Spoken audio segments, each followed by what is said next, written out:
Veja no ICL Notícias, segunda edição. A defesa da democracia não cabe somente aos governos. Jair de boca fechada. Ministro Alexandre de Moraes proíbe Bolsonaro de dar entrevistas. O 03 surtou. Eduardo Bolsonaro diz que vai fazer de tudo para tirar Xandão do Supremo e ameaça até a Polícia Federal. Se eu ficar sabendo quem é você, eu vou me mexer aqui. Radicalismo cresce, a aprovação cai. Após tarifaços e ações contra imigrantes, popularidade de Donald Trump despenca entre os eleitores americanos. O ICL Notícias, segunda edição, está no ar.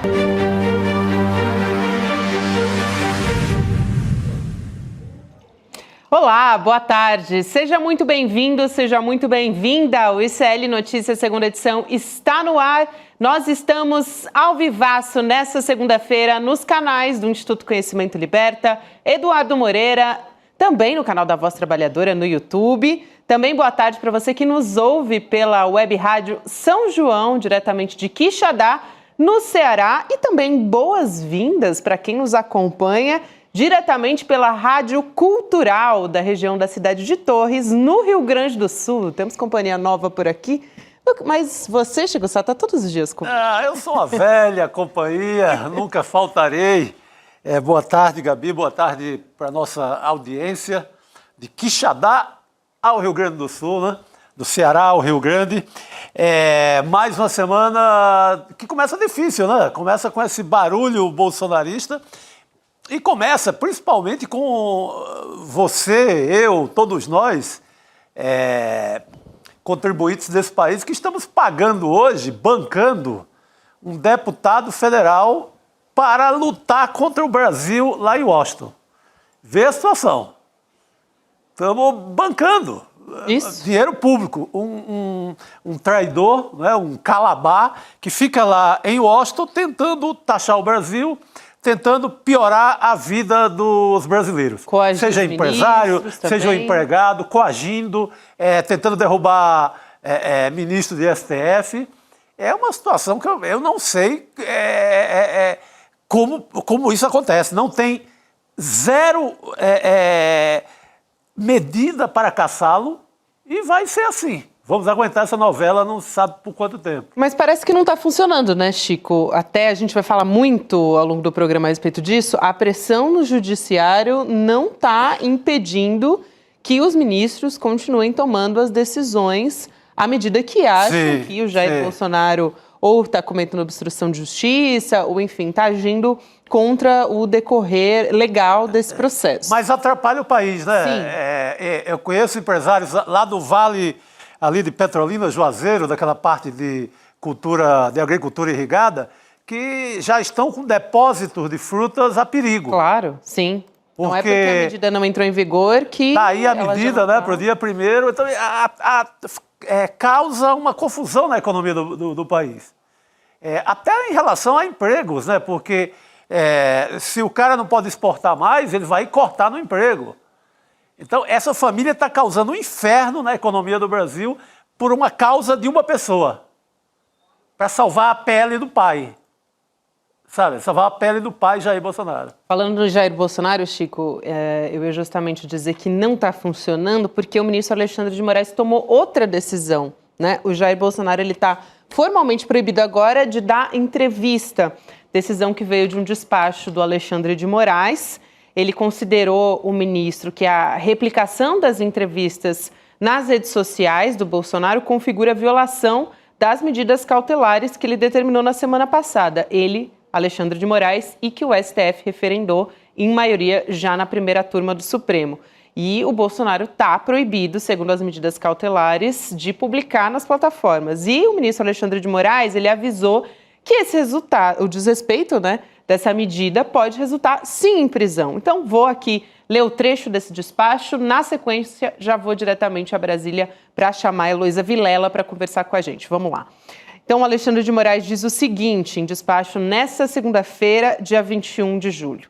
A medida cautelar de proibição de utilização de redes sociais, diretamente ou por intermédio de terceiros, impostas ao Jair Bolsonaro, inclui, obviamente, as transmissões, retransmissões ou veiculação de áudios, vídeos ou transcrições de entrevistas em qualquer das plataformas de redes sociais de terceiros, não podendo o investigado se valer desses meios para burlar a medida sob pena de imediata revogação e decretação da prisão. Então, a coisa ficou séria. Elô Vilela chegando lá de Brasília para conversar com a gente aqui nessa tarde. Chico, Elô, boa tarde para você.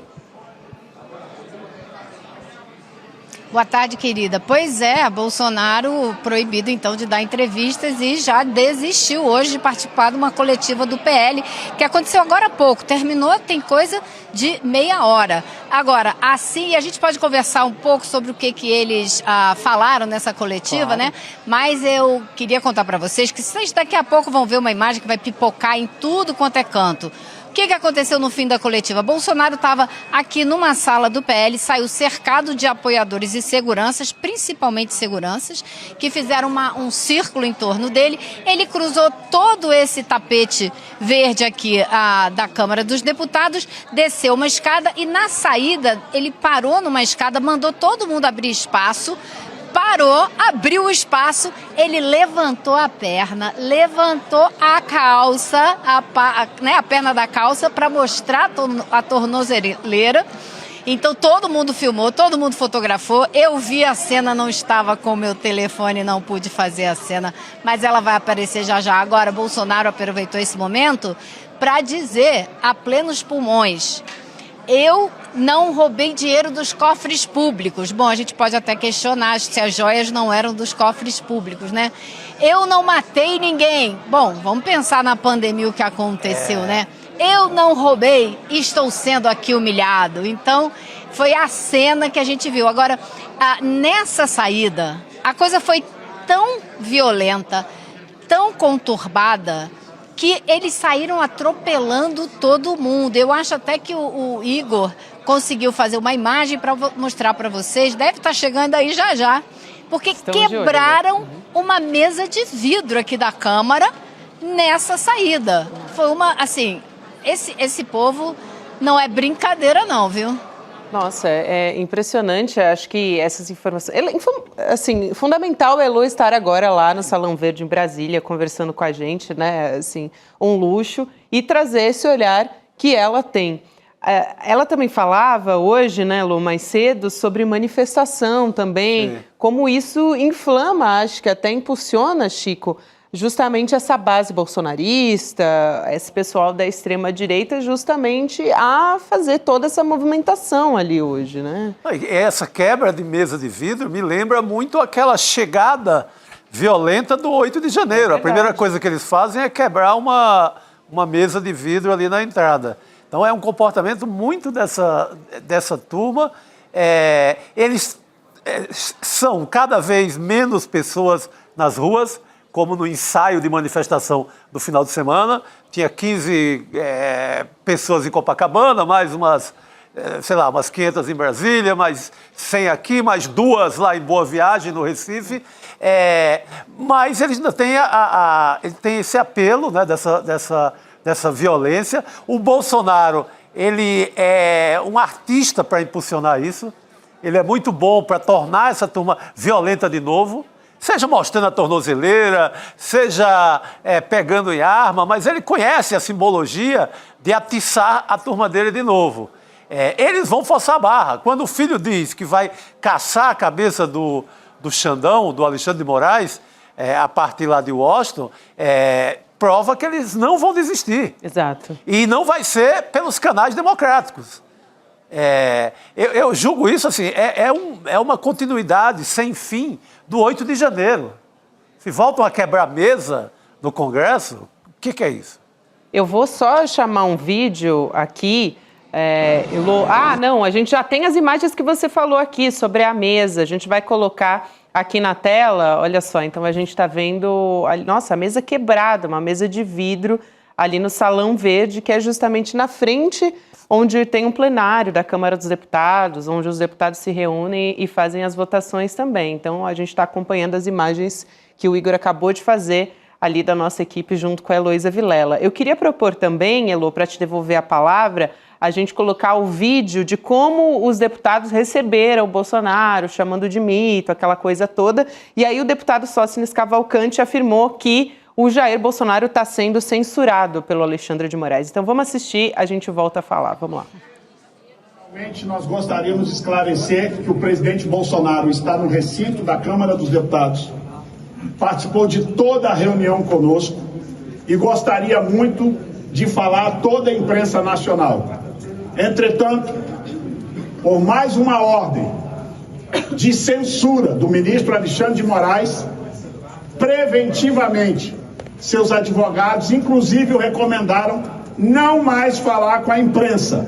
Este é o Brasil e a democracia relativa que nós...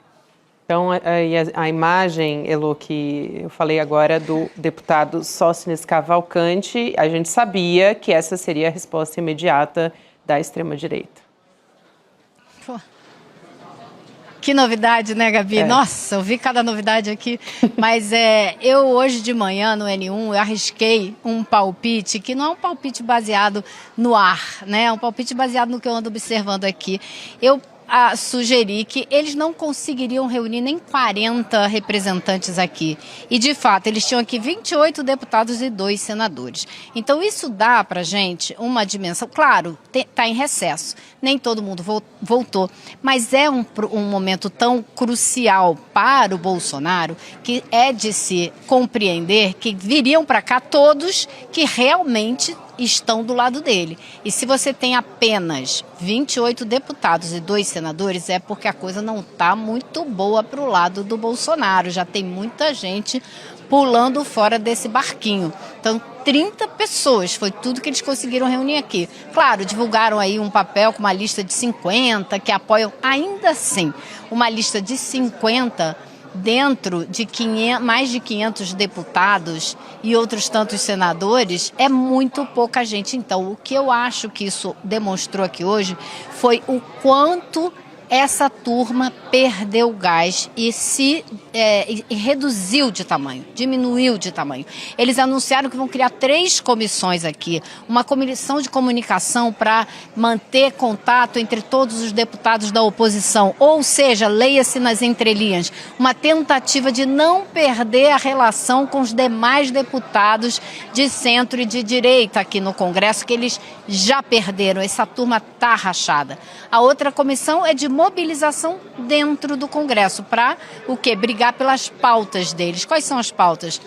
A principal é a anistia. Já perderam essa batalha. Não deu em nada e não vai dar em nada. E a outra comissão é de mobilização fora daqui do Congresso, ou seja, nas ruas. E já estão marcando quem vai liderar essa comissão, gente, é Zé Trovão, né? O deputado Zé Trovão. Aliás, eles botaram de presidente cada uma dessas comissões, assim, o que há de mais radical e insuportável da extrema-direita aqui no Congresso, aquele pessoal que você não consegue nem ouvir. Então, eles já estão chamando uma manifestação aí para agosto, não vou ficar dando data, porque acho que a gente não tem que divulgar nada disso, mas vão tentar se mobilizar em agosto, dizem eles, em todas as capitais do país.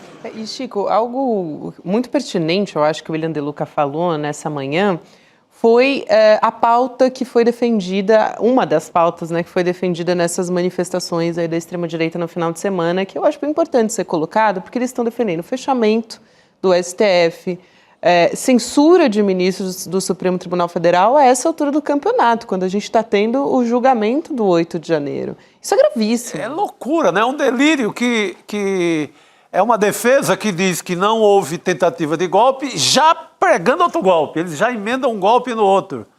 É essa loucura que temos, mas essa cena que a Elo testemunhou mostra muito um bolsonarismo sem a parte do centrão, sem a parte pesada do centrão, que se desloca cada vez mais para a candidatura Tarcísio ou outra candidatura que apareça.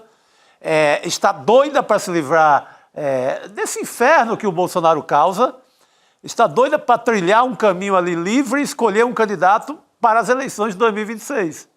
Esse candidato de preferência é o Tarcísio.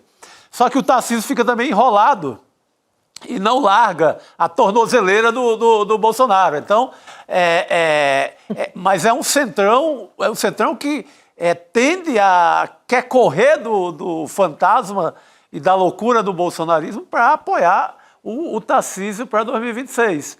Senão, estariam aí. Brasília não é no fim do mundo. Eles têm passagem de graça, corriam e iam prestar solidariedade. Não foram, porque já estão pensando noutra candidatura, noutro modelo para o ano da eleição. Bolsonaro já era para essa turma. Elô. Eu também acho, Chico, e eu acho até que o Tarcísio corre um sério risco. Se ele continuar agarrado na tornozeleira do Jair, eu acho que ele pode ir embora. Aliás, essa imagem já deve estar aí, porque 2-0 para o Igor, ele acabou de conseguir essa imagem também. Então, daqui a pouquinho vocês vão poder ver essa cena que ele fez aqui, né, no Congresso. Mas eu acho que você tem toda a razão, Chico.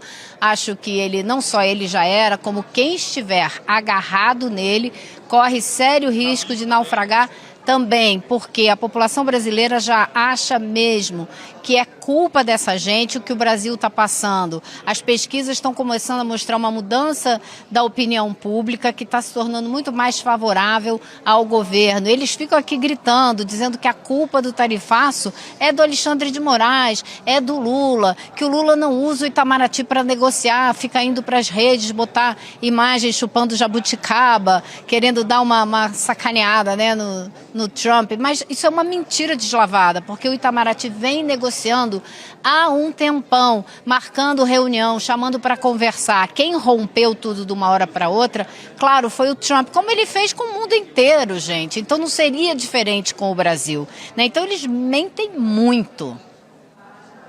Elô, a gente mostrava a imagem justamente do Jair Bolsonaro apontando para o próprio tornozelo, para a tornozeleira eletrônica, que o Igor Borges, da nossa equipe, fez aqui. Para a gente fechar, Elô, só quero fazer a observação de que a gente continua com a atenção voltada para o voto do Luiz Fux sobre as medidas cautelares contra o Jair Bolsonaro. Assim, a maioria já está formada, como a gente falou logo na abertura, lá na primeira turma, só que essa atenção ela está voltada porque ele não sofreu sanção dos Estados Unidos. Então, pelo regimento do Supremo Tribunal Federal, o Fux nem precisa apresentar o voto, se ele não quiser. Só que, atenção a essa medida de sanção dos Estados Unidos, porque os ministros que foram indicados pelo Jair Bolsonaro, André Mendonça e o Cássio Nunes Marques, não sofreram sanções do governo Trump e nem o Luiz Fux também. Eles apostaram num voto favorável a Bolsonaro, né?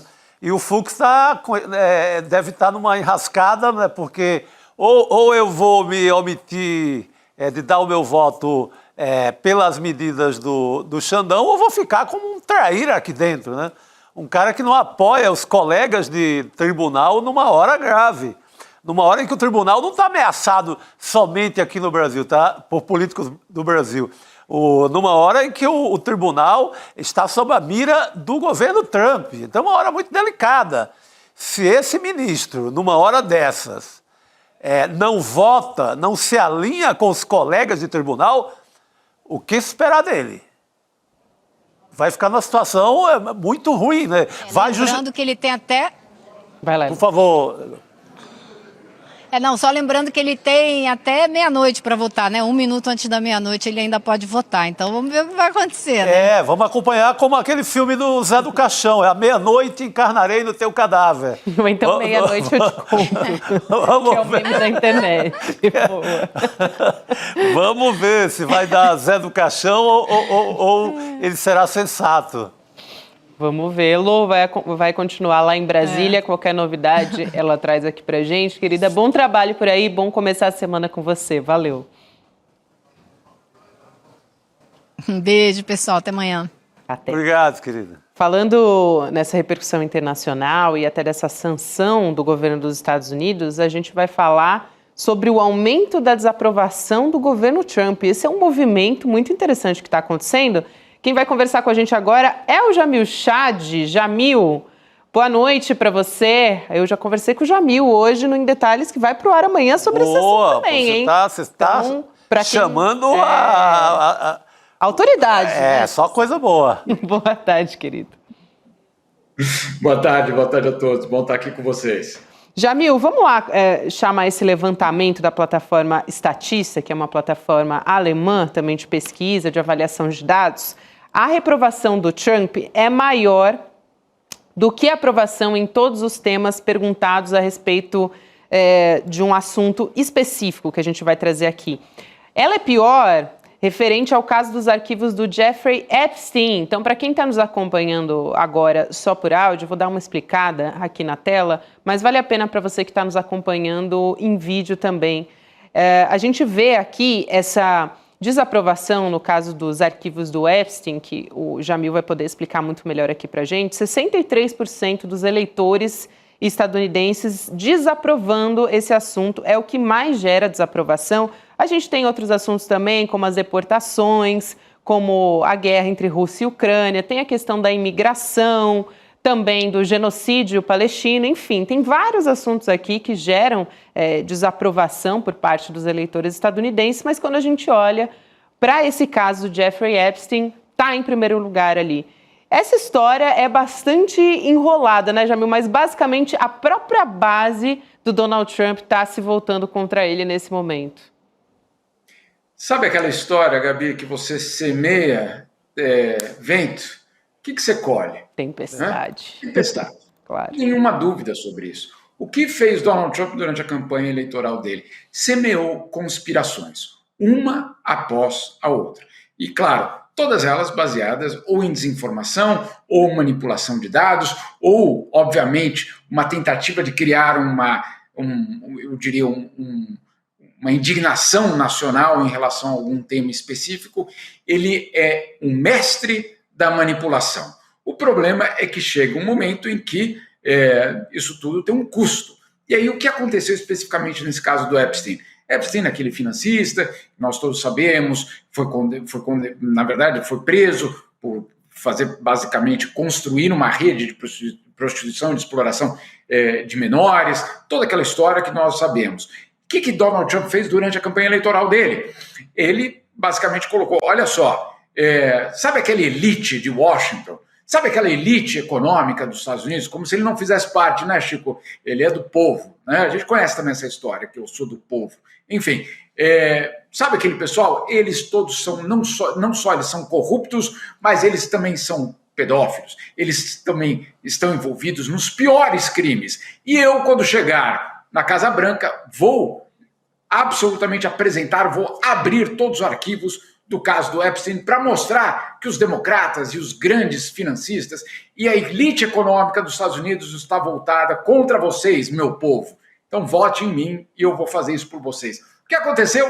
Ele chega na Casa Branca e não vou liberar aqueles documentos. Porque, claro, aqueles documentos são extremamente sensíveis e, claro, toda a teoria conspiratória de que, eventualmente, é ele mesmo que está colocado ali dentro daqueles documentos. E aí o que ele diz, e essa é a parte fundamental dessa história, depois de ser pressionado pelo movimento MAGA, pela base, absolutamente pela base do movimento republicano mais radical, ele diz o seguinte semana passada para essa base: vocês são ridículos, os republicanos ridículos. Calma aí, eu votei por você, para você chegar ao poder e me mostrar como as elites são corruptas, inclusive liberando os documentos do Epstein. E agora você chega na Casa Branca e diz que eu sou um ridículo. Então, assim, há um enorme mal-estar que está acontecendo nos Estados Unidos, não é pelo tema econômico apenas, não é pelo tema das deportações, não é pela guerra, não é por nada disso, é porque aquela base mais radical descobriu que foi traída. E aí é um problemaço, né? Então, claro, agora o Donald Trump está tentando reverter a situação está criando, obviamente, vários outros casos, dizendo que vai processar o Obama, entre tantos outros casos, para tentar, obviamente, desviar a atenção. Mas o fato é que, pela primeira vez, há realmente uma crise. Só que essa crise não é entre os democratas e os republicanos, não é, entre os progressistas e ultraconservadores, não. É o fato de que a base mais radical de Donald Trump descobriu que foi enganada. É muito bom isso, né, Chico? Porque a gente tem ali os apoiadores do Donald Trump queimando o boné, por exemplo, do MAGA, que é a base mais radical ali dos republicanos. E o Donald Trump, eu estava falando isso com o Jamil mais cedo, é interessante como a extrema-direita age quando ela se sente pressionada, né? O Donald Trump vai e dá um tiro no próprio pé, ele fala, eles são tolos, eles são burros, quer dizer, você está ofendendo as pessoas que votaram. Ele parte para um conflito aberto com essa base, né? Essa base que é a base mais enfurecida, a base que o segurou até agora. E é um escândalo que só cresce, né, Jamil? A visibilidade de mídia também desse escândalo, tem esse rolo agora dele com o Washington Post, não é isso? Do Trump. Exato. Desafiando o Washington Post. Justamente por causa do Epstein. Exatamente. Então, exatamente por causa do Epstein. Imagine só, era o aliado número 1 dele na área econômica, Chico. Exato. O Wall Street Journal, do Rupert Murdoch, alguém que apoiou a política econômica de Donald Trump, da campanha, até agora. E aí, quando o Wall Street Journal vai lá e faz jornalismo e publica basicamente uma reportagem, insisto, eu até falei com a Gabi isso mais cedo, a gente não está falando de um jornalzinho de bairro, né? Sim. Estamos falando do Wall Street Journal, que obviamente, para ter publicado o que publicou, e na verdade era uma carta de Donald Trump para o Epstein, e uma carta na qual ele não escreve, mas ele desenha, e ele desenha um corpo de uma mulher nua para o seu colega e supostamente assina essa carta ou esse desenho, ele faz aquela assinatura dele, aquela conhecida, muito grande, no lugar íntimo daquele desenho da mulher. Então é tudo muito, obviamente, eu diria estranho no mínimo. Agora, o Wall Street Journal fez um trabalho de apuração, chegou à conclusão que sim, de Donald Trump, e foi lá e publicou, né? E qual é o problema dessa reportagem, Chico? É que eles foram, obviamente, ouvir o outro lado. Quem é o outro lado? O próprio Donald Trump. E o Donald Trump, então, ao falar com o jornal, ameaçou o jornal, ameaçou os jornalistas. E aí que fizeram os jornalistas, como a gente faria também, né, Chico? Colocamos na matéria. Claro. Nós fomos ameaçados pelo próprio Donald Trump ao fazer essa matéria. Aí, claro, quando essa matéria sai, ele abre, obviamente, ou pelo menos diz que vai abrir um enorme processo e vai pedir indenização 10 bilhões de dólares. 10 bilhões de dólares é o que ele está solicitando. Claro, isso não é um ataque só ao Wall Street Journal, é um recado a todos os jornais americanos, de que, olha só, não ousem entrar nesse tema, porque esse vai ser o preço que eu vou cobrar de vocês, caso vocês sigam adiante com esse caso. Então, obviamente, é uma história muito fundamental para entender não só a relação entre Donald Trump e a extrema-direita, mas também entre Donald Trump e a própria imprensa americana. Então, é claro, e esses números são números reveladores, muita gente muito insatisfeita com Donald Trump. Na esquerda, nos progressistas, nos moderados, nos democratas, e olha que eu fiz uma distinção grande, né, Chico, entre esquerda progressista, democratas, moderados, direita e extrema-direita. Mais didático do que isso. Está tudo aí, todos os estratos possíveis. Exato. E aí, bom, o Donald Trump parece que tem um problema suficiente para se preocupar lá nos Estados Unidos, mas ainda assim continua aplicando sanções contra o Brasil. E o que a gente sabe é que a partir já dessa semana o Trump pode apresentar novas sanções contra o nosso país, informações que vêm ali de interlocutores, né, Jamil, do Departamento de Estado, que mantém contato com aliados do ex-presidente Jair Bolsonaro, e seriam essas medidas uma resposta à decisão do ministro Alexandre de Moraes, aquela que autorizou a ação contra o Bolsonaro na sexta-feira passada. Essa notícia a gente teve acesso até antes dessa nova, que proíbe o Jair Bolsonaro de dar entrevista, porque aí é mais um passo em relação a essa história. E os bolsonaristas estão dizendo que a revogação dos vistos também de entrada para o Alexandre de Moraes, para outros ministros também do Supremo, é só o primeiro passo de uma série de punições. Parece que está faltando problema nos Estados Unidos, né, para o Donald Trump estar com tantos olhos voltados aqui para o Brasil. Mas, Gabi, de fato, o próprio governo brasileiro já se prepara para novas medidas. Então, não vai ser nenhum tipo de surpresa se nós tivermos medidas extras. Agora, quais podem ser essas medidas? Pode ser uma nova tarifa? Pode elevar para 100% a tarifa? Pode, obviamente. Ele fez isso com a China, ele fez isso já em outras situações, com o Canadá mesmo, com o próprio México. Então, não seria uma novidade Donald Trump aumentar. Agora, para um setor que já tem uma tarifa de 50%, tanto faz se você leva de 50% para 100%, porque nos 50% ele já está inviabilizado como exportador. Então, ok, eu anuncie 100%, porque o 50% já é grave o suficiente. A partir dos 50%, dificilmente muda a situação. Você continua extremamente, vamos dizer assim, bloqueado no mercado americano. Então, o que pode acontecer? Pode, obviamente, vir algum tipo de outra sanção, por exemplo, com o confisco de bens dos ministros Supremo, do Gonê, diretor-geral da Polícia Federal, enfim, de outras autoridades brasileiras, com confiscos de propriedades e de bens nos Estados Unidos ou com a proibição de usar o sistema financeiro americano. Isso pode acontecer. Por que pode acontecer? Porque já foi usado por Donald Trump contra quem? Contra o Tribunal Penal Internacional, que investiga, no caso, justamente os crimes cometidos por Israel em Gaza. Ou seja, tampouco seria a primeira vez. Nós não temos a exclusividade dessa história, né? Ela já foi utilizada em vários momentos.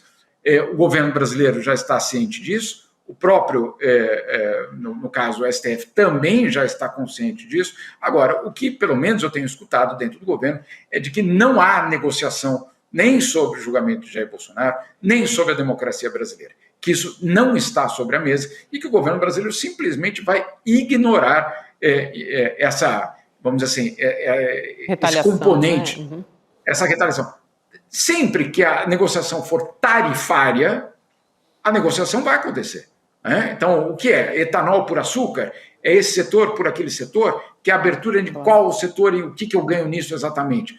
Até aí, tudo bem. Aí é parte de uma negociação comercial.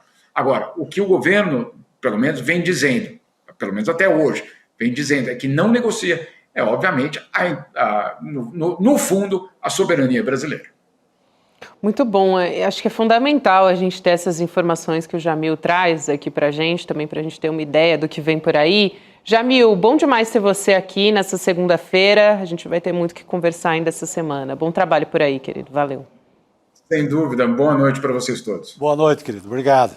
Aliás, Chico, falando em informação importante, a gente vai trazer hoje uma entrevista exclusiva do ministro Fernando Haddad, logo depois do N2. Então, vou explicar. A gente vai ter o Chico Pinheiro em entrevista um pouquinho mais tarde hoje. Vai começar às 7h30.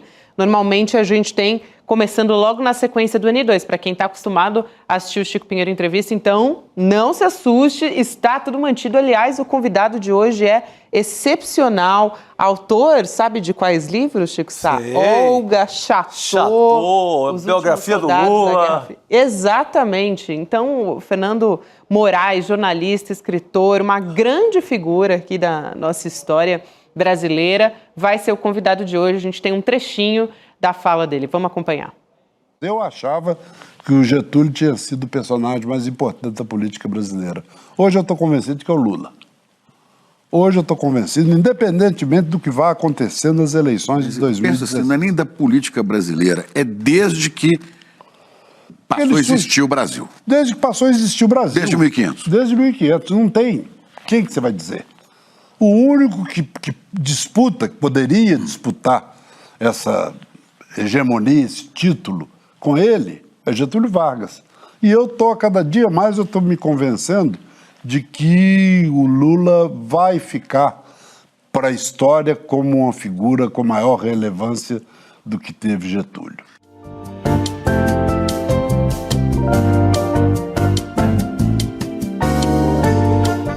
Então, reforçando, hoje você acompanha a partir das 7h30 da noite. E como prometido, temos entrevista com o ministro Fernando Haddad, entrevista exclusiva do Eduardo Moreira. Quem vem aqui já conversar com a gente e já dar alguns spoilers é Rodrigo Viana, que vai entrar, aliás, com uma caixa de surpresas, é isso? A caixa sou portador. Pandora, A caixinha Aqui, ó. mágica. CL Eterno. Mas é uma caixa de Pandora ao contrário, né? Porque A vão caixa ser coisas mágica boas do futebol, que a gente deve tirar daí. tá misteriosa. Agora- Mais tarde a gente vai abrir a caixa aí. Mais tarde a gente vai abrir a caixa, mas a gente vai falar do ministro Fernando Haddad e, Rodrigo, acho que dos destaques principais a gente pode dar spoiler aqui, né? Proposta do governo Lula para isentar do imposto de renda quem ganha até R$5 mil, não é isso? É isso, é um dos temas que o Edu Moreira tratou com o Fernando Haddad nessa entrevista exclusiva, né? A gente tem aqui o trechinho, vamos assistir Vamos. aí na sequência a gente comenta. Esse é o tema mais importante do país, né? É isso que pode ser o grande diferencial do governo Lula 3. Porque o governo Lula 1... Bom, vamos ver primeiro o Haddad, vamos, depois a vamos gente nessa. comenta. Desculpa, Atrapalhei. Gabi, vamos lá. Imagina, que é isso, vamos nessa. Tinha a proposta, que não era nova, de isentar até R$5 mil a quem ganha salário. O Bolsonaro prometeu e não cumpriu, ele prometeu e falou, eu quero cumprir, não vou dar de Bolsonaro aqui, vou cumprir o que eu prometi. E nós, então, começamos a tentar encontrar a maneira de financiar essa renúncia, porque você está abrindo mão de 30 bilhões, você precisa de 30 bilhões para equilibrar. O que nós propusemos? Na minha opinião, a equipe muito engenhosa falou assim, vamos pedir para esse cara que está pagando 2,5% de alíquota e que ganha mais de R$1 milhão por ano, para completar 10%. Completar. Quer dizer, se ele paga 5, vai pagar mais 5. Se ele paga 2, vai pagar mais 8. Se ele paga 10, não vai pagar mais nada. Mas só de completar 10, dá os 30 bilhões necessários para isentar 10 milhões de brasileiros e reduzir o imposto de outros 5 milhões que ganham de 5 a 7 mil reais. Então, é importante, ele está falando da isenção para as pessoas ao mesmo tempo que tem a compensação pela taxação dos ricos, né? Que é o que o Ciro Nogueira tinha prometido na Faria Lima, naquele famoso encontro que o ICL gravou, que, não vamos deixar, nós vamos salvar vocês, não vamos deixar cobrar imposto de vocês. O que o Haddad está reafirmando é a justiça tributária, né? Então, eu acho uma entrevista fundamental para a gente acompanhar. E o Haddad, né, Chico, eu não sei, as pessoas cobram que o Haddad seja mais incisivo e tal. Ele está incisivo, né? Ele tá. Aliás, é um debate tão difícil de fazer no Brasil. O Haddad tem esse mérito, gente. Os 2 primeiros governos do Lula não foi pautado esse tema da justiça tributária. Ninguém encarou. Ninguém encarou isso assim, do jeito que ele está encarando. Tinha lá programa social, Bolsa Família, acabar com a fome, muito bem. Mas taxar os de cima, não. O Lula conseguiu, nos primeiros governos, melhorar a vida dos de baixo sem mexer com os de cima. E agora o que chegou foi a hora de, vamos pagar um pouco, pelo menos, de imposto, gente, né? E você sabe que mexer nisso no Brasil é uma loucura. É tanto que ninguém mexeu de 1.500 até agora. É quase mexer com a herança escravocrata. A ideia de que temos direito de nascença de não pagar imposto. Exatamente. Uma certa elite brasileira. E eu vinha falando antes da gente rodar aí o trecho da entrevista para o Eduardo Moreira, que esse é o tema que pode ser a marca do governo Lula, desse terceiro governo Lula, que a gente dizia muito aqui, né, nos 2 primeiros anos. É um governo meio sem marca, né? É reconstrução, é pacificação, ok. Primeiro que o outro lado não quer pacificar coisa nenhuma. E segundo que falta uma marca que você possa dizer, valeu a pena, vamos votar de novo? Por quê? Se conseguir aprovar essa isenção e a taxação dos ricos, eu acho que daí ganha uma marca definitiva para esse governo. E vem aí uma coisa muito importante que tem se falado pouco, que é imposto zero sobre cesta básica. Isso também. É outra marca do Lula, da reforma tributária, que sai muito pela negociação do Haddad. Uhum. Haddad tem feito o que é possível. Não se sabe como é duro essa conversa com quem tem dinheiro no Brasil, de taxar 1% a mais. Fica parecendo que é comunismo, socialismo, é dentro das regras capitalistas. É só fazer com que os caras paguem o que nunca pagaram.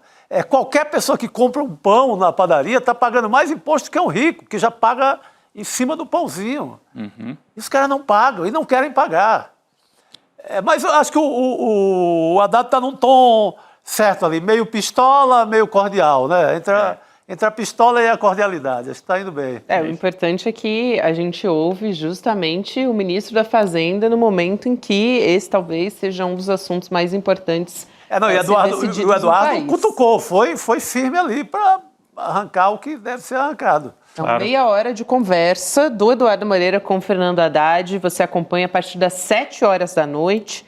E olha, Rodrigo, eu queria também propor a gente voltar àquela história dos ataques contra o Supremo Tribunal Federal, mas dessa vez falando especificamente do Eduardo Bolsonaro. Aliás, o nosso chat tem cobrado muito o que vai ser feito em relação ao Eduardo, né? Na sexta-feira, a gente trouxe entrevistas que o Eduardo deu, por exemplo, para a CNN Brasil, também para o programa do Steve Bannon. Sim. Enfim, ele foi para a imprensa de maneira geral, mas para o caso da CNN Brasil, ele disse que não vai ter eleição em 2026, a gente destacou aqui no N2 essas frases, que se o Brasil virar uma terra arrasada, ele vai se sentir vingado, enfim, os ataques parece que pioraram depois da medida do Supremo Tribunal Federal. Nesse final de semana, a gente teve, vamos dizer assim, um novo passo nessa história. O Eduardo Bolsonaro disse que vai fazer de tudo para o Alexandre de Moraes ser retirado, para tirar o Alexandre de Moraes do Supremo Tribunal Federal. Então, a gente preparou uma tela aqui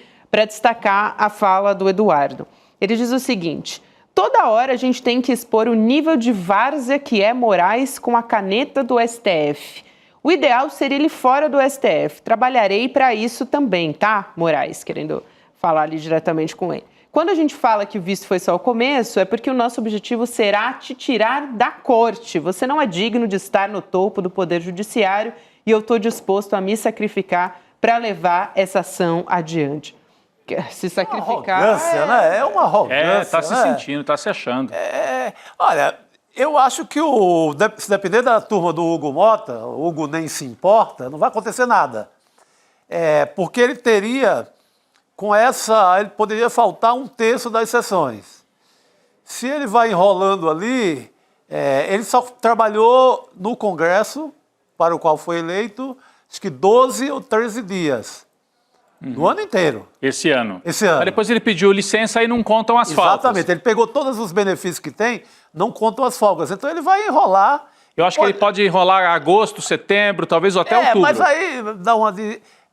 esquece para lá, vem uma nova medida daquela, vem uma liminar, segura até o fim do ano. O que vai derrubá-lo, de fato, tirar de circulação, eu creio que se essas tarifas forem para valer e a economia do Brasil começar a sofrer um baque sem fim. E começar famílias a perder emprego, começar empresário não mandando mais o açúcar, o álcool, a manga para o estrangeiro. Quando começar a economia sentir, se for para valer o que a família Bolsonaro lutou tanto, ou seja, taxar o Brasil, se começa isso para valer, aí não segura. Aí talvez não segure. Aí não segura. Não segura porque o Hugo Mota não vai aguentar a pressão de quem paga, quem banca o lobby do Congresso todo, que são os empresários. E também é importante, Chico, porque eu estava falando aqui de ataques diretamente ao STF, mas não foi só o STF que o Eduardo Bolsonaro atacou. Ele também fez ameaça à Polícia Federal. Polícia Federal. Operação.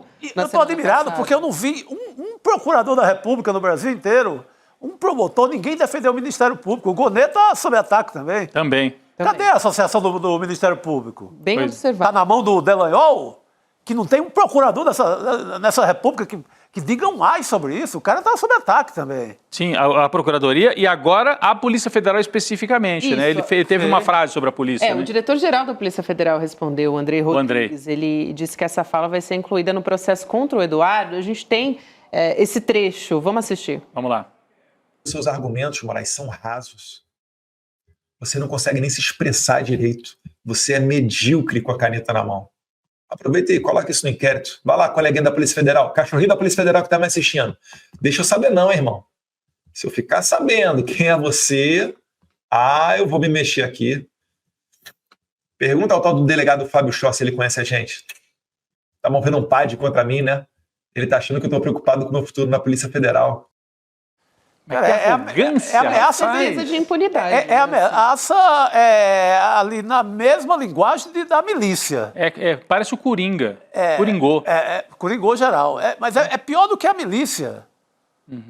A milícia tentando cobrar lá a taxa do gás, taxa da luz, taxa da TV a cabo. É muito pior, cara. A linguagem, me chamou a atenção a estética ali dele também. Tem uma bandeirinha de Israel ao fundo.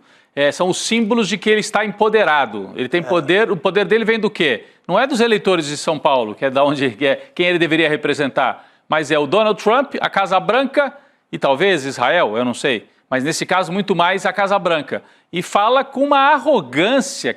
Aê, que ele diz o seguinte: você que está aí acompanhando a minha live, inclui isso que eu estou falando no inquérito. Ele sabe, está fazendo prova contra ele mesmo, mais uma vez. Fala, inclui, mas não deixa eu saber quem você é, seu cachorrinho da Polícia Federal.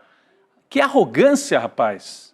Né? É um abuso. O dia que ele cair... Tem sorte de não ter tido a prisão decretada também, porque tem toda uma questão, precisaria envolver a Interpol nesse sentido. O ministro Alexandre de Moraes acho que fez um cálculo também no sentido do desgaste do próprio STF, que é mais importante talvez manter o Jair Bolsonaro no Brasil, né, evitar uma fuga dele, do que talvez decretar uma prisão do próprio Eduardo. Até porque não vai conseguir prender o Eduardo, né? Ele lá nos Estados Unidos... Nesse momento seria muito difícil. Alan dos Santos está lá, Paulo Figueiredo está lá, nem respondeu, ele foi denunciado e nem se pronunciou no Supremo, não apresentou nem defesa, né? Está virando réu a revelia aí, o Paulo Figueiredo, o Alan dos Santos, então seria mais um, né? Ficaria lá foragido nos Estados Unidos, né? Mas ele está pedindo, né? Está quase que pedindo para levar uma ordem de prisão também, né? Porque as coisas mudam. Dizer que está sendo vítima de autoritarismo, né, Rodrigo? Pois é, mas assim, os cenários mudam, né? Ele está agindo como se fosse durar para sempre o governo Trump. O governo Trump, temos indícios aí de queda de popularidade também, né? Então, pode não durar nem os 4 anos que está previsto aí. Vamos ver, né? E aí, a gente tem vamos dizer assim, o governo brasileiro respondendo a contento. O próprio presidente Lula se reuniu, muito importante esse movimento que ele faz, discursou hoje na cúpula sobre democracia, lá no Chile, reunindo o próprio presidente Lula aqui do Brasil, também presidentes do Chile, da Colômbia, Uruguai, o primeiro-ministro da Espanha. A gente vai a Santiago, lá no Chile, para conversar com o Juliano Medeiros, excepcionalmente hoje, então remotamente com a gente aqui no ICL Notícias Segunda Edição. Ele está participando desse encontro a convite do presidente chileno, Gabriel Boric, né, Juliano? Boa noite para você. Boa noite. Tudo bem, Gabi, Chico, Rodrigo, prazer falar com vocês. Acho que para a gente começar a nossa conversa, a gente pode começar com uma fala do próprio presidente Lula aí na cúpula. Na sequência, a gente volta a conversar. Então vamos lá assistir. Nesse momento em que o extremismo tenta reeditar práticas intervencionistas, precisamos atuar juntos. A defesa da democracia não cabe somente aos governos. Requer participação ativa da academia, dos parlamentos, da sociedade civil, da mídia e do setor privado. É uma fala bem forte do presidente Lula, né, Juliano? Falando, precisamos atuar juntos para responder esse extremismo. Essa cúpula, Gabi, ela foi pensada durante a posse do presidente do Uruguai, o Yamandu Orsi, quando os 4 estiveram juntos pela primeira vez. O Yamandu, o Petro, o Boric e o Yamandu, que estava se tornando o presidente do Uruguai, né? Foi uma proposta do presidente do Chile, inicialmente para, de alguma forma, responder à posse do Donald Trump, né, e as suas pretensões imperialistas para a América Latina. Mas a coisa foi escalando, né, ao longo dos últimos meses e, coincidentemente, essa cúpula acontece justamente depois de um ataque sem precedentes dos Estados Unidos à economia brasileira através aí do tarifaço que o Trump implementou. Então, a cúpula já estava pensada antes desse tarifaço, mas acontece nesse contexto e com falas muito duras de todos os presidentes, né? O presidente Lula falou algo que me impactou muito, que foi que a democracia não é apenas o exercício do voto a cada 4 ou a cada 5 anos, né? A democracia é a garantia do funcionamento das instituições, né?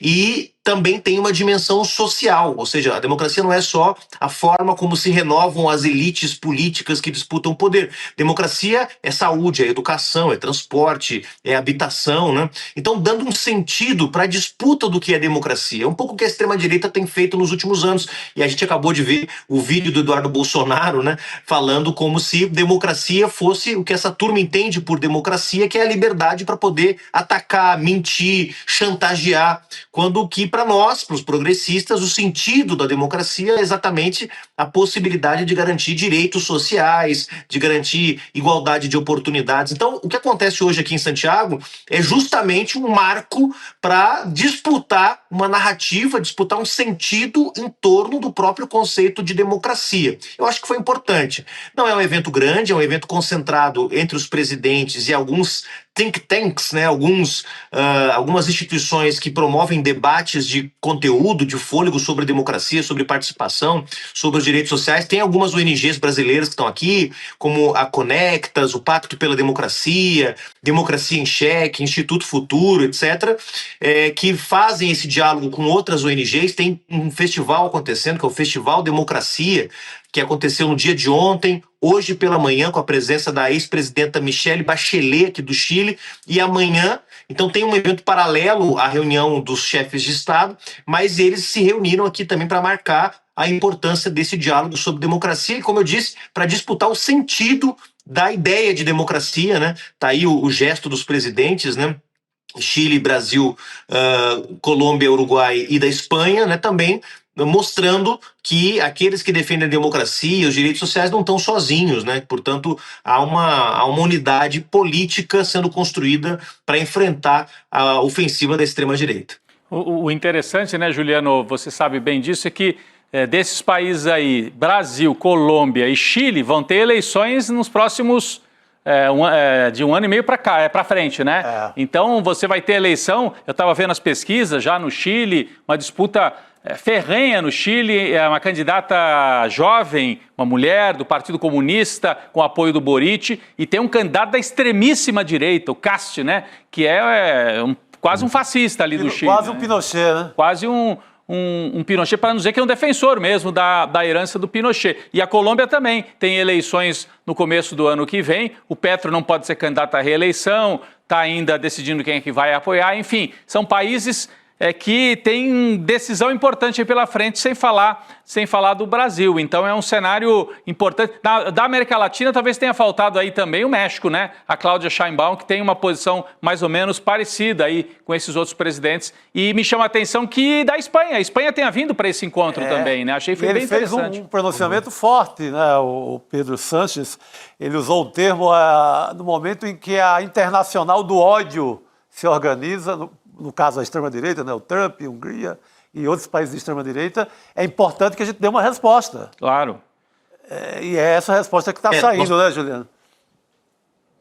Nós estamos caminhando para um cenário que é muito diferente daquele que a chamada onda rosa, né, os primeiros governos progressistas do século XX, o Chávez na Venezuela, o Evo na Bolívia, o Lula no Brasil, o Néstor Kirchner na Argentina, o Tabaré Vázquez no Uruguai, viveram quando enfrentaram candidatos de centro-direita, né? No Brasil, primeiro com José Serra, primeiro com Alckmin, depois com José Serra, né, foram os opositores da presidenta Dilma e do presidente Lula nas disputas eleitorais no Brasil, aqui também no Chile e em outros países, uma tradição de disputas entre a centro-esquerda e a centro-direita. Isso mudou, já é uma realidade consolidada. O centro político, né, os partidos de centro-direita foram perdendo força e ganharam protagonismo, forças e candidatos e personalidades de extrema-direita. A gente vai ter também, além das eleições na Colômbia, no Chile e no Brasil, no Chile acontece esse ano, né, em novembro desse ano a eleição. Depois nós temos na Colômbia, as eleições são no primeiro semestre do ano que vem e no segundo semestre do Brasil.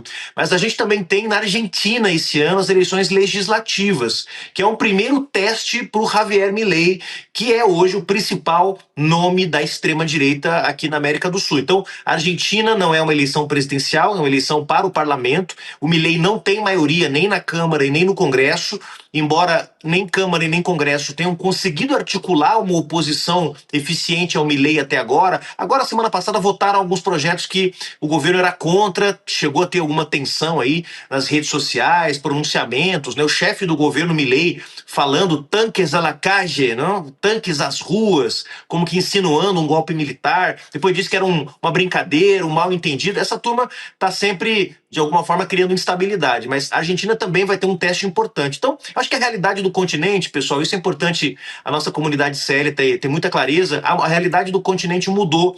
Quem assumiu a liderança, a hegemonia da direita latino-americana é a extrema-direita. Quer dizer, a direita tem muitas faces, tem muitas frações, mas hoje quem lidera esse campo político no nosso continente é a extrema-direita. A direita se tornou uma força alinhada ao que tem de pior, ao Viktor Orbán na Hungria, a Giorgia Meloni na Itália, ao Trump nos Estados Unidos.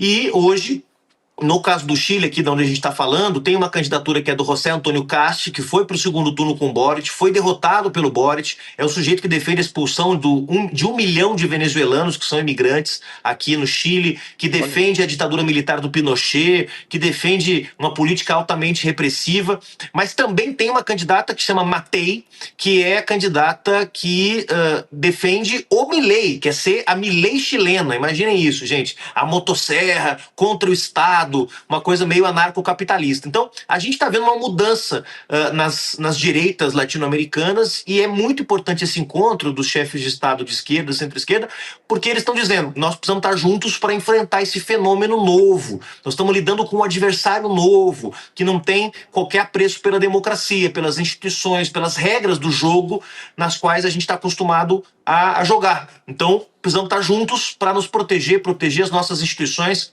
E é muito legal, pessoal, porque em paralelo a essa reunião dos chefes de Estado, rolou também um encontro de várias ONGs, como eu estava mencionando, que discutem democracia. Então houve também uma troca de experiências. Que medidas foram aplicadas no Chile para defender a democracia que podem ser aplicadas no Brasil? Que medidas que foram aplicadas no Brasil quando o Bolsonaro questionou os resultados eleitorais que podem ser usados na Colômbia daqui 8 meses, 9 meses, quando houver a eleição presidencial? Então é também uma troca de experiências, uma troca de que a gente, e que de alguma forma também fortalece uma barreira de resistência à extrema-direita aqui na Minas.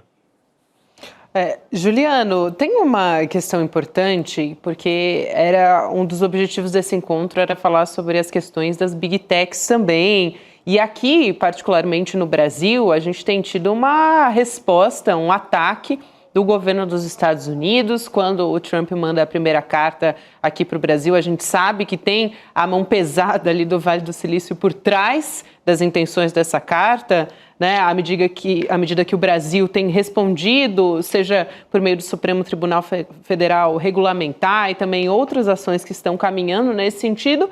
E também tem a questão do PIX, né? Que o Donald Trump atacou o PIX por conta do WhatsApp Pay para defender os interesses da Meta. Como é que essa questão das Big Techs entraram, aliás, a questão entrou aí na discussão, na cúpula? O que se falou a respeito disso? Entrou com muita força, viu, Gabi, esse tema, assim como o tema da inteligência artificial também, foi um tema que apareceu muito fortemente, porque há um consenso aqui entre os chefes de Estado, entre organizações não governamentais também, de que as redes sociais estão criando não só novas subjetividades, ou seja, novas formas das pessoas se entenderem no mundo, de se relacionarem umas com as outras, mas também está criando um outro ambiente do debate democrático, porque antes, né, especialmente aqui talvez o Chico, o Rodrigo tem uma larga experiência com as redações de jornais, né, sejam eles telejornais, o espectador ou o leitor participava enviando uma carta para o jornal, né? Tinha lá a seção do leitor, né? E hoje com as redes sociais a gente tem uma arena de debate permanente, né? Então sai lá uma notícia do ICL nas redes sociais, você pode imediatamente comentar, né, debaixo da notícia. Isso gera um fórum de debates instantâneo e essa notícia ela é disseminada, ela é transmitida, né, sem qualquer tipo de regulação e, portanto, ela pode chegar em muitos lugares, se for uma notícia verdadeira, muito bem, mas ela pode ser uma mentira, ela pode ser uma fake news. Então, as redes sociais, que são redes sociais, são produtos oferecidos por grandes multinacionais que ganham bilhões de dólares todos os dias e que não tem qualquer tipo de regulamentação, na maioria dos países, também estão criando um novo ambiente de debate público, né? A gente tem visto ódio, intolerância, violência, preconceito também sendo disseminado nesses espaços. E o outro tema, o tema da inteligência artificial, porque, como mencionou o Rodrigo, a gente tem 3 eleições agora no período de 1 ano e meio.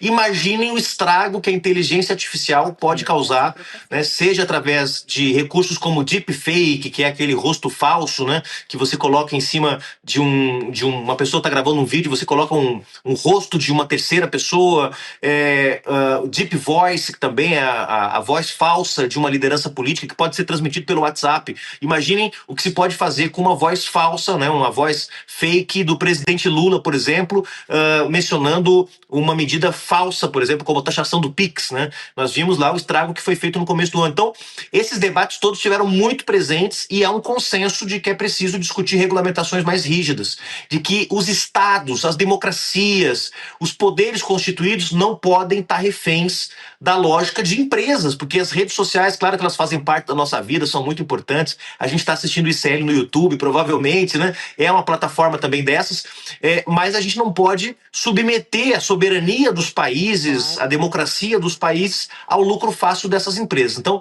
tem uma reflexão importante sendo feita sobre isso e acho que tem aí, está amadurecendo, Gabi, um debate para que isso possa gerar legislação mesmo no Chile, no Brasil, na Colômbia, no Uruguai, na Espanha, para que a gente tenha regras mais claras, mais transparentes e mais democráticas para o funcionamento dessas empresas, né? Fundamental. Juliano, bom trabalho por aí. A gente se vê em breve aqui pela redação também. Valeu, querido. Valeu. Obrigado. Pessoal. Um abraço. Que luxo, né? O correspondente direto de Santiago. Pois é, ainda mais levantando temas que são super interessantes e importantes para a gente aqui no Brasil. Ele agora falando das Big Techs, as nossas eleições também estão chegando e a regulamentação caminha para esse sentido.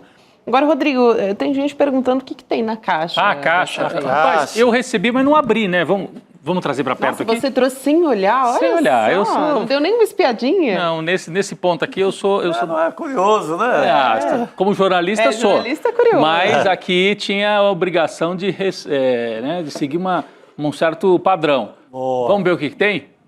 Posso, Gabi? Pode, por favor, faça as honras. A mão no bisaco. Better Karl Marx. Olha só. Um bonequinho do Karl Marx, uma miniatura aqui do Karl Marx, né?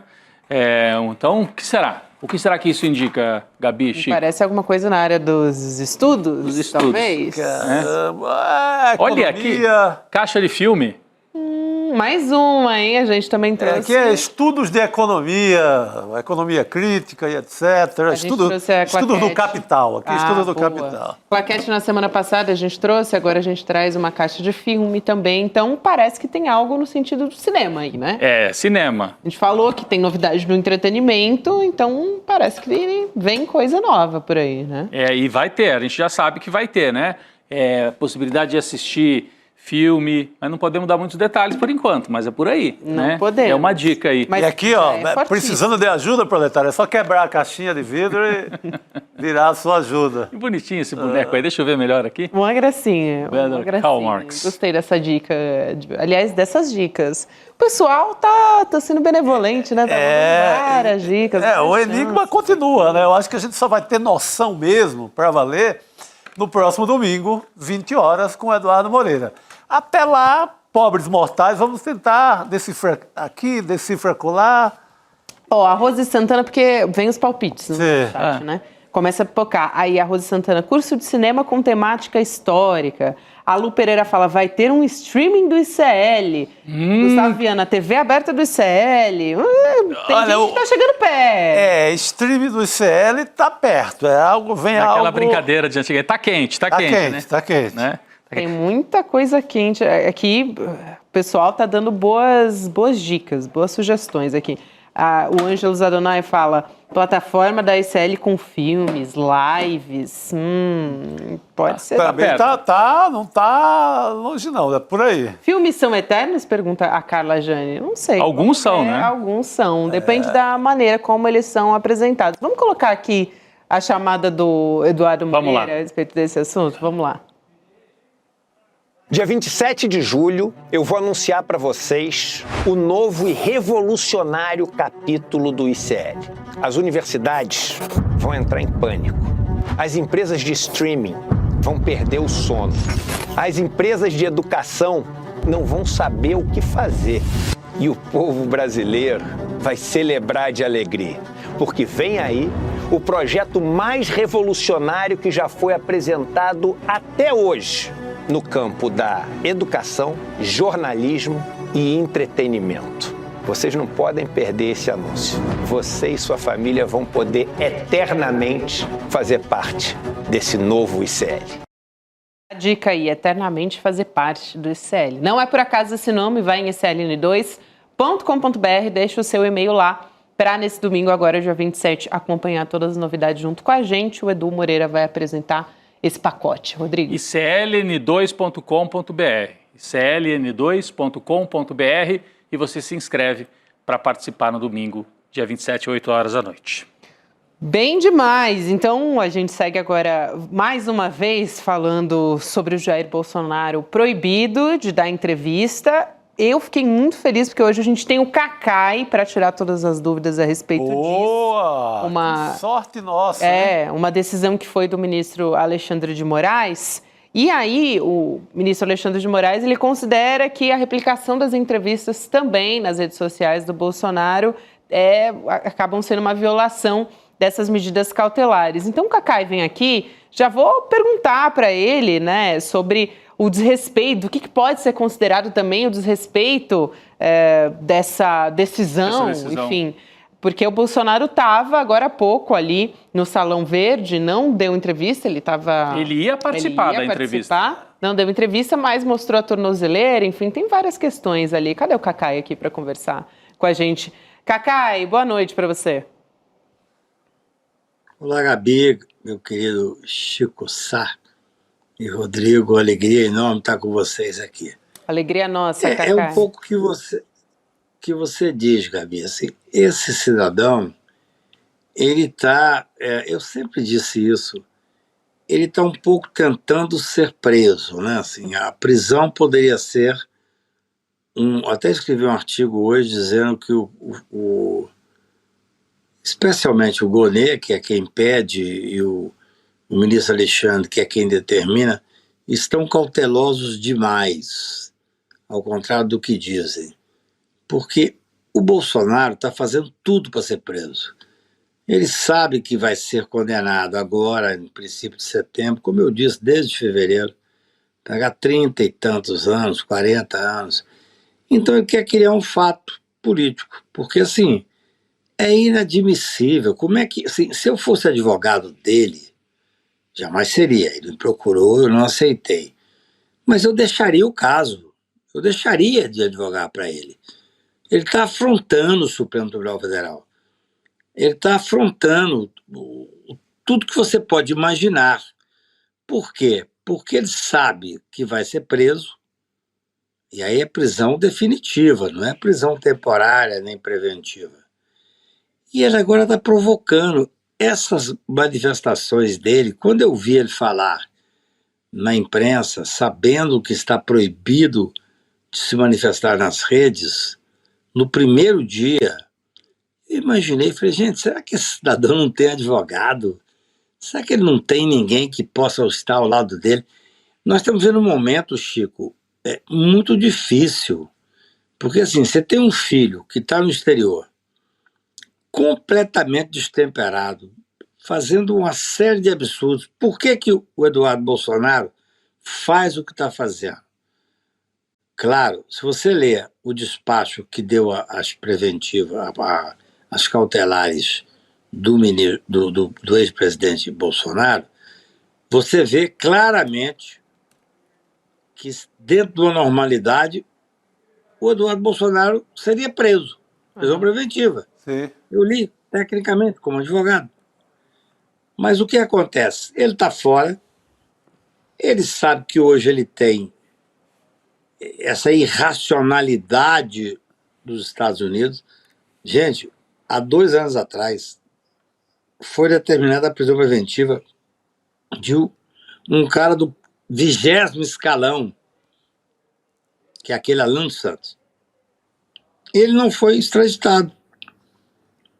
Criaram a hipótese dele estar falando de uma forma absoluta pela quinta emenda lá da liberdade de expressão. Então, assim, se determinar a prisão do Eduardo Bolsonaro hoje, eles não vão extraditar o Eduardo Bolsonaro. Mas eu digo, viu, Chico, Gabi e Rodrigo, técnica, eu sou advogado. Até escrevi esse artigo meio que fazendo uma brincadeira com os excessos de cuidados do Ministério Público e do Alexandre. Tem que determinar a prisão do Eduardo Bolsonaro. Porque ainda que os Estados Unidos o protejam, primeiro, isso vai mudar. Sim. O Trump está muito mal lá. Extremamente perigosa a situação dele. Segundo, ele não pode sair dos Estados Unidos, que entra na lista da Interpol. Nós temos que fazer o que é necessário e possível fazer, Chico. O que é possível fazer hoje? O enfrentamento desses fascistas. Exatamente. O enfrentamento. Não tem outra coisa que nos cabe fazer. Agora, Cacai... Então, carinhosamente, diga. Não, é que tem gente achando que há um exagero em... Até na nossa equipe, que eu estou acompanhando o debate de alguns colegas, e respeito, assim, enfim, quem sou eu para ter, para entender disso mais do que outro jornalista. Por isso eu quero perguntar para alguém que é advogado. Tem alguns que entendem como um exagero você proibir o Bolsonaro de dar entrevista. Uma coisa é proibir ele de usar as redes sociais, proibi-lo de usar as redes sociais dele. Você acha que está cabível isso? Quer dizer, ele é um réu às vésperas de ser julgado para não tumultuar o processo. É razoável, em alguns casos, o juiz estender isso também para as entrevistas, né? Indiretamente está proibido de dar entrevista. É isso que está acontecendo, né? Eu posso complementar, claro. Cacai, para passar para você, porque eu estou vendo aqui, a gente não consegue entrar no debate, mas a gente vê que está acontecendo aqui no nosso próprio grupo de jornalismo do ICL. Mas tem gente que acha que proibir entrevista é uma espécie de censura prévia, que se ele der entrevista e cometer crime, aí ele descumpre cautelar e vai preso. Mas tem outras pessoas que acham que a entrevista é um caminho, é um veículo para cometimento de crime, que se ele continua, então, cometendo crime se ele dá as entrevistas, né? Estaria no escopo aí de não falar nas redes por meio de terceiros, vamos dizer assim. Então, acho que são esses caminhos aí que a gente tem visto que, inclusive, muitos progressistas, muitos juristas têm levantado essas questões, né, Rodrigo? Sim. Rodrigo e Gabi. Eu vou escrever um artigo chamado Em Matéria de Absurdo, Tudo Mais São Coisas. Por quê? Nós estamos vivendo um momento de extrema delicadeza. Eu, em princípio, seria completamente contrário a qualquer tipo de restrição à entrevista. Isso é óbvio. Só que nós estamos vivendo uma determinação de proibição de participação nas redes de determinado cidadão que, na visão da justiça, é alguém que está fazendo um uso indevido da imagem dele nas redes sociais. Então, o que nós temos que discutir, e a discussão não é pequena não, ela é ótima, é o seguinte: quer dizer que você pode proibir alguém de participar das redes sociais. Isso é useiro e vezeiro. Todas as vezes que você tem uma discussão, uma decisão do Supremo Tribunal, você diz que não pode participar das redes sociais.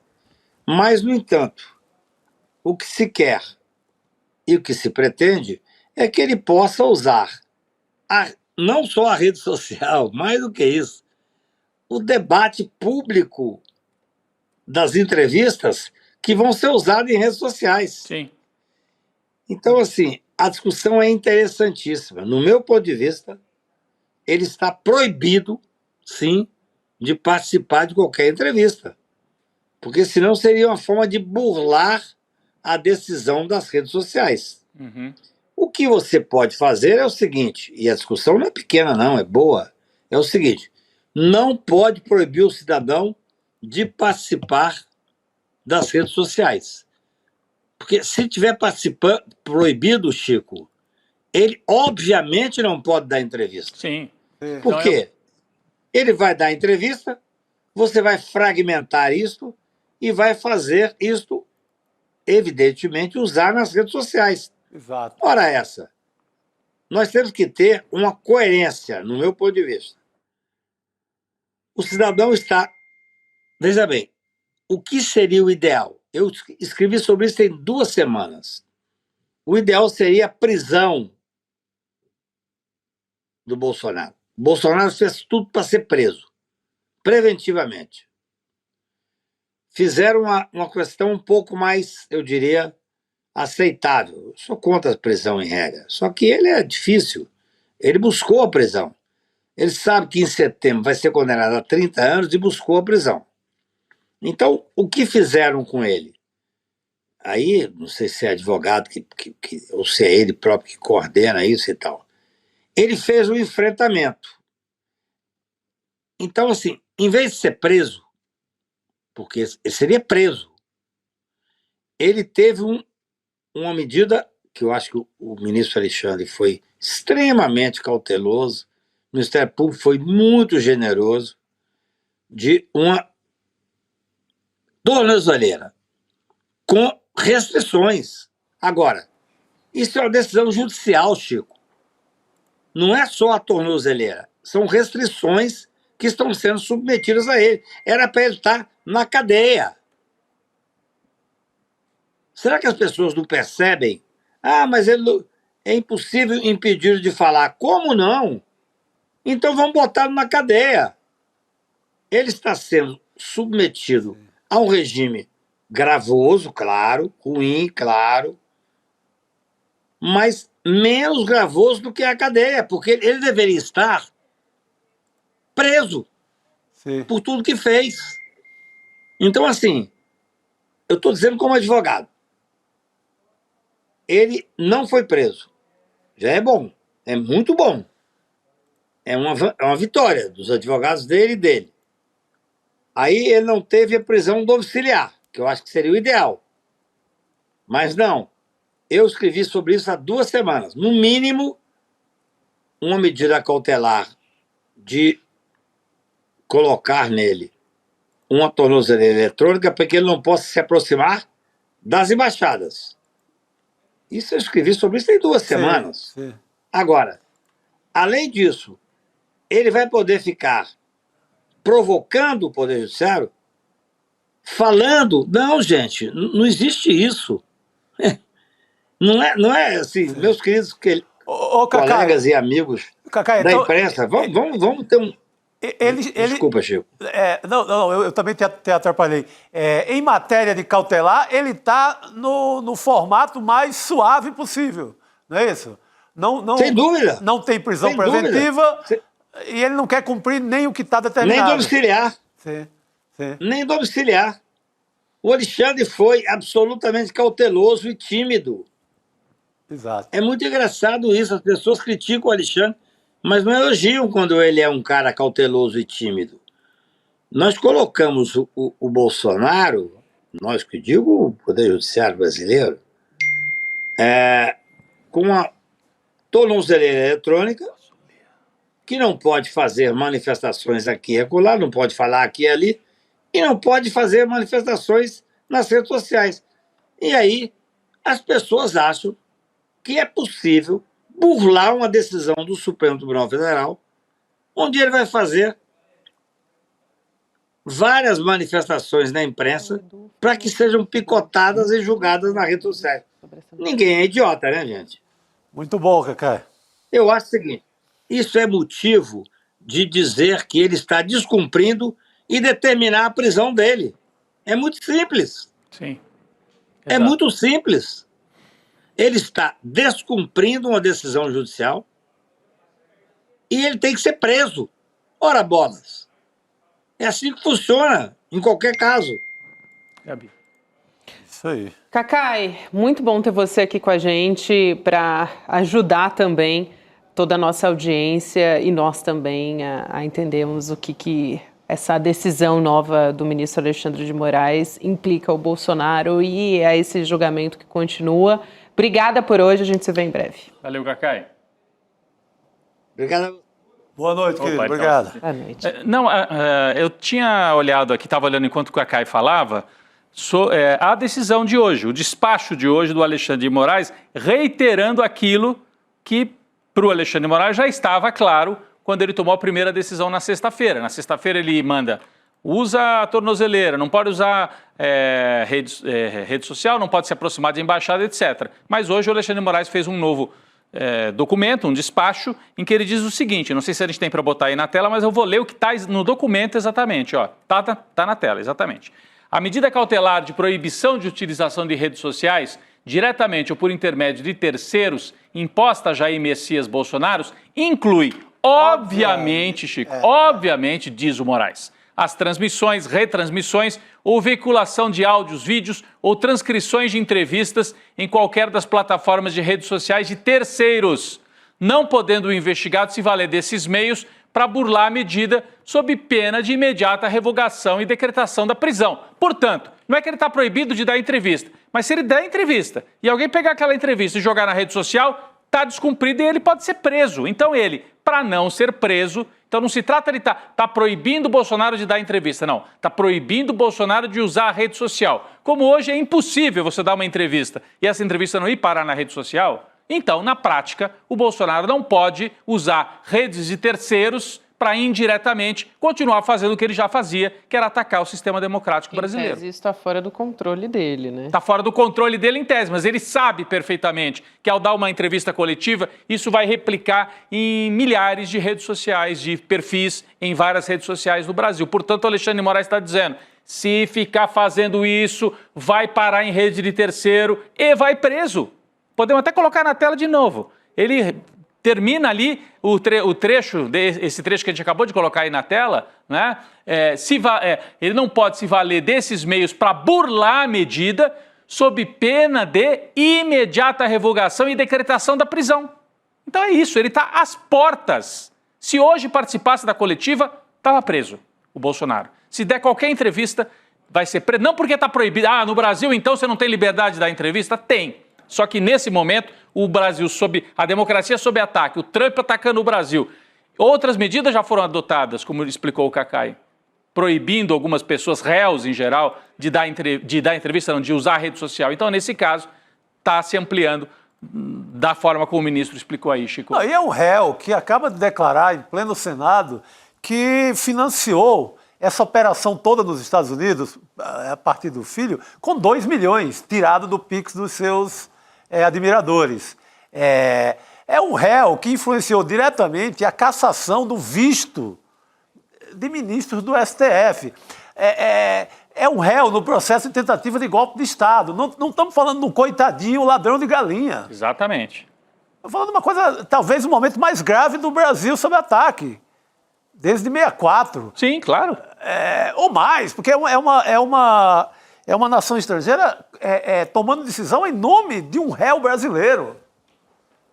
O momento é muito grave. Ninguém prestou atenção ainda ao tamanho disso. É gravíssimo e ainda tem gente que pode estar se dando bem com tudo isso. Chico, acabou de sair uma notícia que eu acho fundamental a gente comentar aqui, de que o Alexandre de Moraes ele determinou a abertura de uma investigação sobre possíveis operações financeiras com o uso de informação privilegiada envolvendo o mercado de câmbio. Pesado, sim. Então, a AGU, a Advocacia Geral da União, foi quem moveu essa petição primeiro, apontando os indícios de que transações com dólar aconteceram horas antes do anúncio oficial das tarifas comerciais que foram impostas pelo Donald Trump, pelos Estados Unidos, portanto, né? Uma compra normal, né? Um movimento normal de câmbio. Muita coisa, volume atípico e movimentação atípica também. Então isso... Porque é algo em torno de 4 bilhões, né, que compraram, e está justamente naquele período em que, inclusive, a família sabe do tarifaço. A família Bolsonaro já sabia. A família Bolsonaro sabe do tarifaço. Rapaz. E a gente sabe que essa turma sempre foi muito assodada, louca para destruir a democracia. Mas sempre isso veio junto com ganhar dinheiro. Acho que eles gostam mais até do dinheirinho. Nunca veio sozinho. Sempre veio e pedir 17 milhões em Pix, sempre veio junto com um caixa aberto para receber dinheiro. Rachadinhas de rachadinha. Adoram destruir a democracia. Depois ficam reclamando que não tem liberdade de expressão. Adoram destruir a democracia, mas sempre tem um caixa gerando dinheiro para eles. Nesse caso, seria a rachadona seria, não tem nem rachadona internacional, né? Internacional, um negócio impressionante. Se confirmar, porque tem que ver se o Trump avisou primeiro ou prioritariamente alguém ligado à família, ao bolsonarismo, ou alguém da turma dele também, do esquema do Trump para ganhar dinheiro lá, né? Porque, ou talvez as duas coisas. Só para as pessoas terem uma ideia desse movimento, ó, dia 9 de julho, 1h30 da tarde, aqui, né, para a gente explicar como é que acontece esse movimento suspeito. Alguém compra entre 3 bilhões e 4 bilhões de dólares a R$ 5,46. Aí vai lá, 4h17, o Trump publica a carta anunciando esse tarifaço de 50% contra o Brasil. 4h20, ali poucos minutos depois, esses mesmos dólares são vendidos, aumenta ali, 5,60 cada dólar, né? Então, esse salto do dólar... Para ficar rico numa tarde. Né, depois do anúncio. Fica rico numa tarde, fica milionário numa tarde. Exato, então é fundamental, essa apuração aí também. Então, o bolsonarismo tem muita munição do lado de lá? Tem ainda para aplicar contra o Brasil. Mas o Eduardo Bolsonaro, isso que o Cacai falou aí, tem que decretar talvez a prisão do Eduardo Bolsonaro, porque o cenário pode mudar. Declara a prisão, hoje ele não vai preso. Mas sabe daqui a um ano o que está acontecendo lá? Daqui a 2 anos. E também ele fica proibido de sair de lá. Claro. Né? Não importa se, não adianta porque não vão prender o mesmo. Gente, mas é um cara com dinheiro público num país estrangeiro lutando contra o país dele. É um traidor da pátria. É um traidor. Isso tem 1 milhão de leis. Pega a Constituição, é fácil você encontrar lá isso. Nossa, eu fico imaginando daqui a 100 anos vai ter, assim... Pode não prendê-lo, não pode não decretar. Tudo bem, aí tá, a Interpol não vai atrás, o Trump segura ele, leva para casa. Tudo bem, aí é outra coisa. Mas o Brasil não pode se omitir e não decretar essa prisão. É isso, exatamente. Gabi, enquanto o Chico falava ali, teve um momento que a gente mostrou imagens de uma mesa quebrada.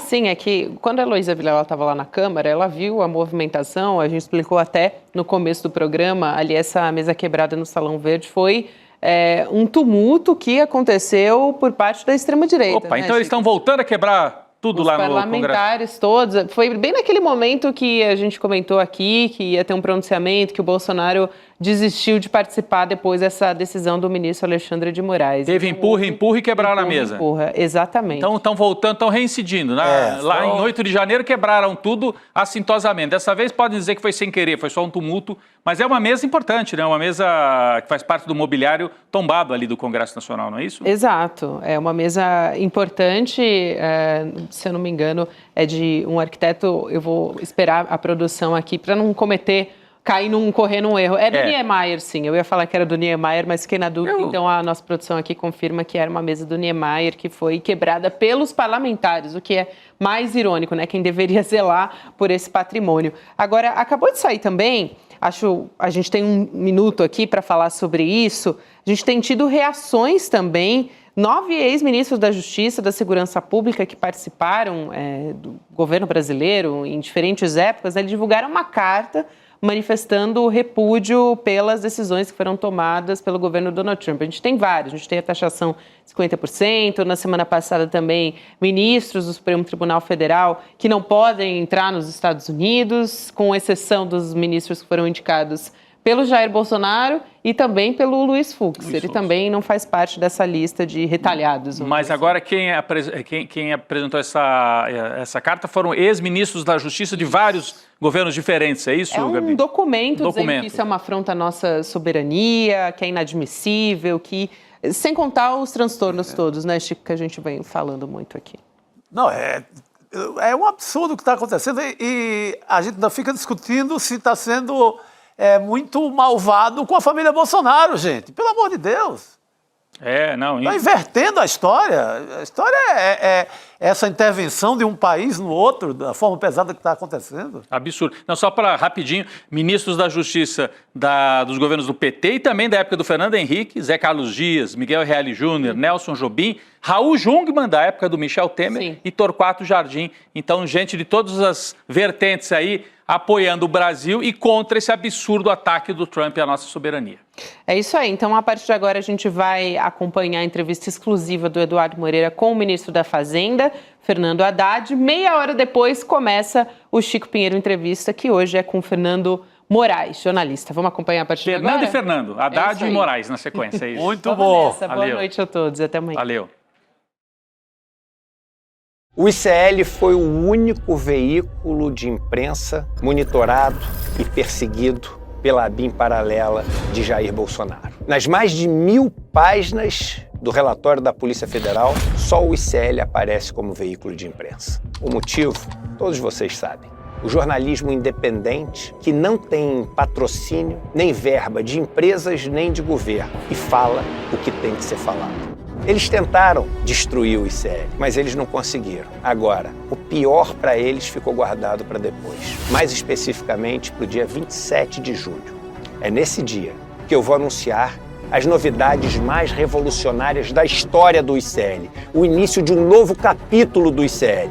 E se o ICL já tirava o sono dessas pessoas antes, depois do dia 27, elas vão ver o tamanho do problema que elas compraram. Você tem um canal, rádio ou TV? Chegou a hora de levar ao seu público o jornalismo que faz história. Democracia! No ICL, você tem acesso exclusivo a Chico Pinheiro. Esses caras fardados sempre estiveram tumultuando a vida democrática neste país. Leandro Demore. Aqui foi tudo tomado pela água, ó. Heloísa Vilela. Que a mesquita é aqui dentro do campo de refugiados. Juliana Dalpiva em campo. O conjunto probatório é muito forte. Apurando tudo de perto, feito por quem entende. São histórias que mudaram o Brasil e você pode levá-las ao seu público. Seja nosso parceiro.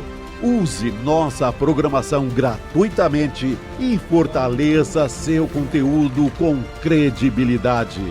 Acesse icl.com.br/parceria. Juntos, levamos a verdade mais longe.